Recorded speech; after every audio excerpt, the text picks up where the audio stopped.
Hello friends, this is आशा। जैसा कि आप सब जानते हैं कि सीटेट 2022 की नोटिफिकेशंस आउट हो चुकी हैं।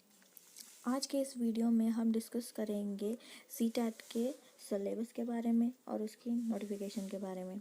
उससे पहले एक छोटी सी रिक्वेस्ट है कि चैनल को सब्सक्राइब करें और हाँ, लाइक शेयर कमेंट करना ना भूलें। जैसा कि आप अपनी स्क्रीन पे देख पा रहे हैं कि इसकी ऑनलाइन एप्लीकेशन की स्टार्टिंग डेट और लास्ट डेट क्या है और इसकी लास्ट सबमिशन ऑफ फीस क्या रहेगी। तो आइए चलिए जानते हैं हम इसकी क्या क्या रहेगी। ये स्टार्ट कब हुआ है? ये स्टार्ट हुआ है 31 अक्टूबर को, ठीक है, 2022 में। और इसका एंड डेट है नवंबर 24, ठीक है। नवंबर 24 तक ही आप अप्लाई कर पाएंगे, उसके बाद आप अप्लाई नहीं कर पाएंगे। हाँ, इसकी जो लास्ट डेट है फीस सबमिशन की वो रहेगी 25/11/2022। बात कर लेते हैं इसका फीस स्ट्रक्चर क्या रहने वाला है। पेपर 1 के लिए और पेपर 2 के लिए 1000 रुपीज़ रहने वाले हैं जनरल कैटेगरी के लिए। अगर आप दोनों पेपर देना चाहते हैं तो 1200 रुपीज़। सिर्फ 1 पेपर का देंगे तो भी आपको 1000 रुपये देने हैं। सिर्फ पेपर 2 का देंगे तो भी आपका सेम रेट रहेगा। लेकिन अगर आप पेपर दोनों इकट्ठे देंगे तो आपको 1200 पड़ जाएगा। SC/ST के लिए 500 रुपीज़ है और डिफरेंट एबल पर्सन के लिए भी 500 है। अगर दोनों पेपर देंगे तो 600 पड़ जाएगा। तो इससे अच्छा आप बोथ पेपर्स के लिए अप्लाई कर दीजिए। तो दोस्तों, ये रही आपकी टेंटेटिव डेट्स निकली हुई हैं जो कि दिसंबर साइकिल की हैं, लेकिन जनवरी में पेपर होगा। तो इसका जो पेपर 1 की शिफ्ट होती है वो 9:30 बजे होती है, 12 बजे तक होती है, जो कि 2.5 घंटे की रहती है। और पेपर 2 की जो होती है वो आफ्टरनून में चलती है, जो कि 2:30 बजे से 5 बजे तक होती है। ये भी 2.5 घंटे की होती है। और ये सारा का सारा पेपर आपका किस पे होता है? CBT मोड पे होता है। किस पे होता है? CBT। अब बात करते हैं कि कौन कौन ये पेपर दे सकता है। ये पेपर कौन कौन दे सकता है? ये पेपर दे सकते हैं जो बीएड परस्यूइंग होते हैं, जो बीएड अभी कर रहे हैं वो भी दे सकते हैं। जिन्होंने बीएड कर लिए ये उनके लिए ज़्यादातर होता है। और किसी ने भी आफ्टर ट्वेल्थ के बाद अगर कोई भी डिप्लोमा कर रखा है टीचिंग लाइन में, वो ये पेपर दे सकते हैं। इस पेपर का स्ट्रक्चर क्या रहता है ये जान लेते हैं। कि जो पेपर वन होता है वो होता है क्लास 1 to 5 के लिए, और जो पेपर 2 होता है वो क्लास 6 to 8 के लिए होता है, एलिमेंट्री लेवल्स के लिए होता है, प्राइमरी टू एलिमेंट्री लेवल के लिए होता है।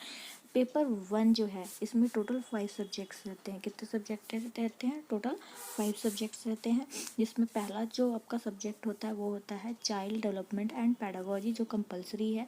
लैंग्वेज 1 भी कंपलसरी है, लैंग्वेज 2 भी कंपलसरी है, और मैथमेटिक्स एंड एनवायरमेंटल स्टडीज़ होता है। लैंग्वेज 1 की अगर हम बात करें तो लैंग्वेज 1 आपका इंग्लिश हो सकता है, या तो आपने कोई लैंग्वेज चूज़ किया वो हो सकता है, और आपका मीडियम क्या है पहले वो देखेंगे। और लैंग्वेज 2 भी आपका क्या होता है? हिंदी होता है, ठीक है। उसके बाद आते हैं आपका मैथमेटिक्स और environmental studies 1st to 5th की ही आपने पढ़नी है।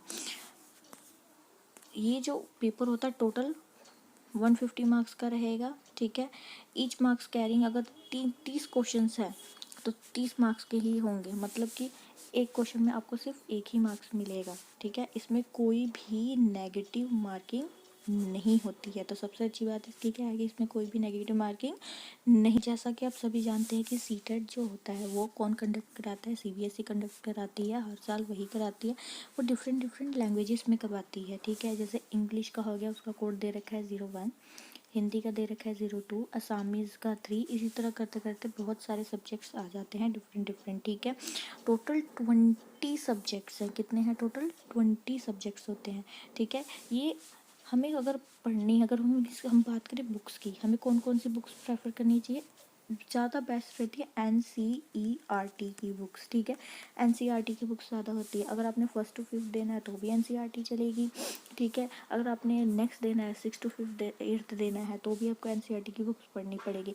जो 1st to 5th होते हैं पेपर, जो 1 होता है वो तो कंपलसरी है, वो सबके लिए सेम रहता है। लेकिन जो 6 to 8 होता है ये डिफरेंट आ जाते हैं आपके सब्जेक्ट के अकॉर्डिंग। अगर देख, साइंस वालों के लिए अलग आ जाएगा, हिस्ट्री वालों के लिए अलग आ जाएगा, मैथमेटिक्स वालों के लिए अलग आ जाएगा।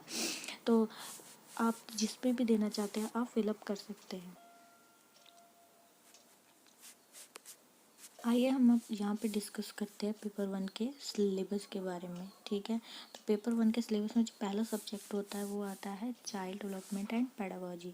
चाइल्ड डेवलपमेंट पेडागोजी क्या होता है, जो प्राइमरी स्कूल्स के बच्चे होते हैं, प्राइमरी स्कूल्स में आपने उनको मतलब कि उनका बाल विकास कैसे होता है, आप उनको क्या पढ़ाएंगे। तो उसका पहला टॉपिक आता है concept and development and its relationship with learning, principles of the development of children, influence of heredity, environment, socialization process, social world, children, ये सब इसमें होता है। इसमें जो थ्योरीज आती है, पियाजे की थ्योरी आती है, कोलबर्ग की थ्योरी आती है, वैगॉट्स्की की आती है। मोस्ट इंपॉर्टेंट थ्योरीज ये तीनों मानी जाती हैं, ठीक है। उसके बाद क्या आता है कि चाइल्ड सेंटर्ड कंसेप्ट आता है, प्रोग्रेसिव एजुकेशन आती है। ये इसमें हम सिर्फ बच्चे के बारे में जानेंगे कि उसका सोचने की शक्ति क्या है, चाहे वो कितना लर्न कर सकता है, कितना एक्वायर कर सकता है। उसके बाद critical perspective of construction of intelligence आता है। मल्टीपल डायमेंशनल इंटेलिजेंस उसकी कैसी है, लैंग्वेज एंड थॉट्स, वो क्या सोचता है, क्या बोलता है, ठीक है, और किस तरीके से हमें करना है। नेक्स्ट आता है जेंडर एंड सोशल, नेक्स्ट आता है gender and social construct, gender roles, gender bias, educational practices, individual differences. Next topic आ जाता है कि एक इंसान दूसरे इंसान से अलग कैसे, वो भी हमें पढ़ना पड़ता है। नेक्स्ट आता है distinctions between assessment and learning, मतलब जैसे कि CCE पैटर्न क्या होता है, स्कूल बेस्ड लर्निंग क्या होती है, ये सब कुछ हम यहाँ पे जानते हैं। नेक्स्ट टॉपिक आता है इसमें concept of inclusive education, most important है जी, 5 मार्क्स का आता है। कितने मार्क्स का आता है ये, 5 मार्क्स का आएगा, और ये आता ही आता है। 5 मार्क्स का आपका इंक्लूसिव एजुकेशन में आ जाएगा। लर्निंग एंड पेडागोजी में आपका 10 मार्क्स का आता है। लर्निंग एंड पेडागोजी में हम देखते हैं कि how children thinks and learn, ये टॉपिक आ जाता है। वो फेल टू सक्सेस की तरफ कैसे ले जाना है, ये सब चीज़ें आ जाती हैं। Basic process of teaching and learning, teachers की strategy and learning, learning as a social activity, social context and learning, सब कुछ आ जाता है। चाइल्ड की प्रॉब्लम्स क्या क्या हैं, cognition and emotion, motivation and learning, factor contributing to learning, personal and environmental. Language 1 जो होता है वो होता है दो पार्ट्स में डिवाइड होता है, लैंग्वेज कम्प्रीहेंशन और पेडागोजी ऑफ लैंग्वेज डेवलपमेंट, ठीक है। ये भी 15 मार्क्स का आता है और पेडागोजी भी इसकी 15 मार्क्स की आती है। अगर बात करें हम लोग लैंग्वेज 2 की, ये भी सेम होता है, इसमें भी 15 मार्क्स की पेडागोजी आ जाएगी और 15 मार्क्स का ही आपका कम्प्रीहेंशन आ जाता है। नेक्स्ट आपका है मैथमेटिक्स। मैथमेटिक्स के भी आप देख रहे हैं कि 30 क्वेश्चंस टोटल होते हैं, जिसमें 15 मार्क्स का आपका मैथ्स का टॉपिक होता है, जो कि NCERT के रिलेटेड जितने भी 1st to 5th लेवल तक जो होते हैं वो आपको पढ़ने पड़ते हैं। नेक्स्ट आप देख रहे हैं कि इसमें कौन कौन से टॉपिक आते हैं। इसमें क्या आता है, solid around us, numbers, addition, multiplication, division, measurement, weight, time, volume, data handling, pattern and money. ये सारे चैप्टर्स आपको करने पड़ते हैं। इसमें से 15 मार्क्स के पूछे जाते हैं, जो कि ये सब्जेक्टिव होते हैं, ठीक है, सब्जेक्टिव होते हैं।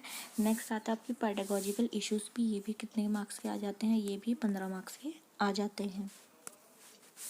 लास्ट एंड लीस्ट टॉपिक आपका आता है एनवायरमेंटल स्टडीज़। इसमें भी 15 मार्क्स आपका सब्जेक्टिव होगा और 15 मार्क्स का आपका क्या आएगा, पेडागोजिकल इश्यूज आएंगे। सो फ्रेंड्स, इस वीडियो में बस इतना ही। थैंक यू और मिलते हैं अपनी नेक्स्ट वीडियो में।